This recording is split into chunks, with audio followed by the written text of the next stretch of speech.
Hi there, I'm Laura from 5 out of 4 Patterns and welcome to Sewing School. I'm the mother of 4 daughters, so as you can guess, I have hair accessories all over my house. Everything from barrettes to flowers to headbands, you name it, I've got them. But the most important one is a matching stretch knit headband. My girls love to accessorize and be very matchy-matchy. And the great thing is, I can make these headbands in no time flat with all the scraps that I have. I'm here to show you. Let's get started. Here we are all ready to get started on our headband, but before we do that, I would like to talk a little bit about fabric. This is a stretch knit headband, so you need to be using stretch knit. I know that that's obvious, but one of the important things to think about is how much stretch your fabric has and how much recovery your fabric has. Now, you can use just about any kind of stretch percentage, but you may need to accommodate and make it shorter or taller based on that that stretch percentage. You really want something that has a lot of recovery in it. Otherwise, it's just going to grow on your head over time, and it's not going to really be a headband. It's going to be a mess. So I recommend some double brush poly and single brush poly. Or the brushed polys as a whole. Some of those have decent recovery and a good amount of stretch. Not all are created equal, so you just want to check that out. Cotton lycra is a good example, but again, not all are created equal, and you want to make sure it has solid recovery.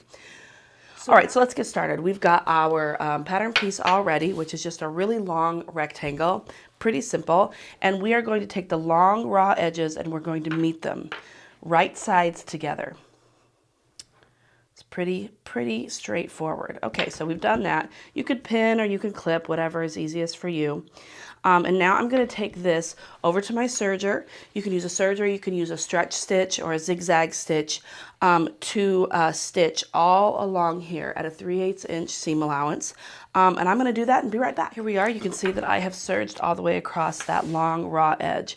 Our next thing that we're going to do is we're going to turn this halfway right side out, going to the inside, folding to the inside rather than to the outside. So normally we would take it like this, and so that would be wrong sides together.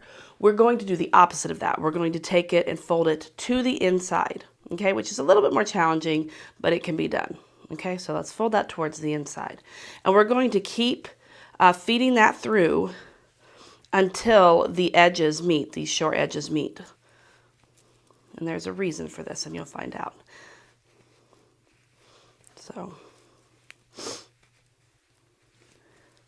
okay, we're almost there. Here we are. All right, we got to find our short edges. Okay, I'm going to meet up those the seam there. Just kind of straighten this out. Okay, so you've got a tube that's basically turned in on itself. You've got your right sides. You can see you've got your right sides together here. You're not going to turn it all the way right side out at this point.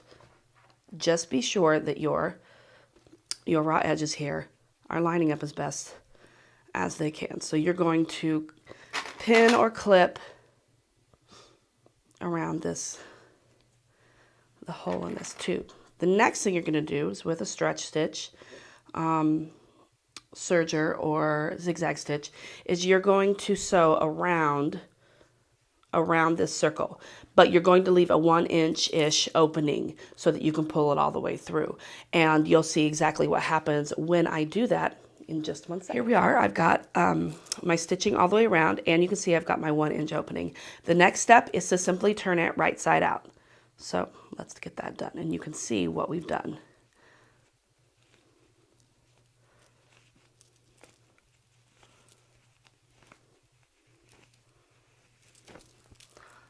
Voila. Now what you can see is here's our hem, or here's our seam, our center seam here, and this is the opening of that tube.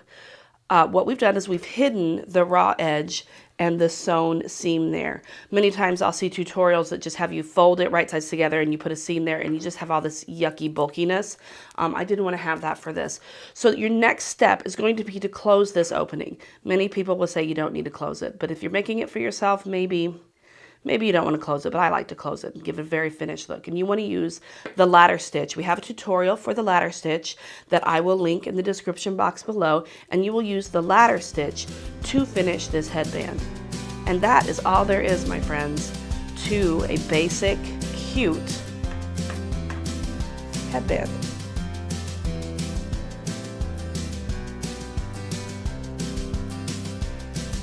Who knew a headband could be so simple and quick?